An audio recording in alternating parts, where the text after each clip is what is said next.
చెడుగుడు చెడుగుడు అడుగు వెలుగు లెంకటి పిట్ట పరుగు. మరి ఎలుగు లెంకటి పిట్టేంది తెలుసుకో. మరి మాదే నేను నాకు తెలిసిన జీవితాన్ని రాస్తా. ఎలక్సీ ఎవడు కుంటాకింటే ఎవడంటే నేను చెప్తా. మీరు తెలుసుకోవాల్సిన బాధ్యత పాఠకులది, సాహిత్యకారది. ఎలుగు లెంకటి పిట్టెట్ట నడుస్తుంది, ఎరకలానట్టు నడుస్తారు. ఇది జీవితం తెలిసినప్పుడు తెలుస్తుంది. ఎలుగు లెంకటి పిట్ట పరుగు, ఎడమ సేతుల ఎదురు పరుగు, ఈత వనవను గాలించి నాగన్న బంగారం ఏదో దాసినట్టుగా లేత బరుగును తడిమి చూసేది. కడుప తలుపు లేని గుడిసే. కడుప లేదు, తలుపు లేదు. రమణ మహర్షి తెలియదు, యోగులు తెలియరు. కానీ కడపకు తలుపు లేదు, గుర్తుపెట్టుకో. తలుపే లేదంటే ఎంత యోగి ఉండాలా. కడుప తలుపు లేని గుడిసే,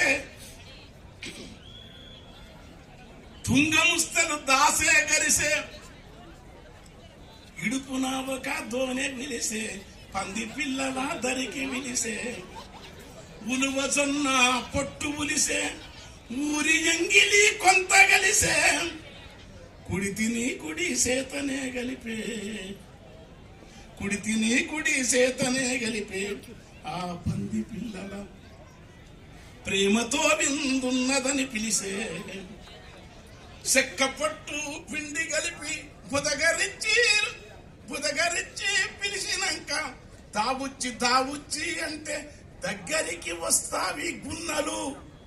మేపు దాగుకుంటా పందులు తోకలు పూతుంటే చూసి లోకమున ఈ కోలే దేకేది నాగన్నా శివరి. తన లోకమే తన లోకమయ్యేది.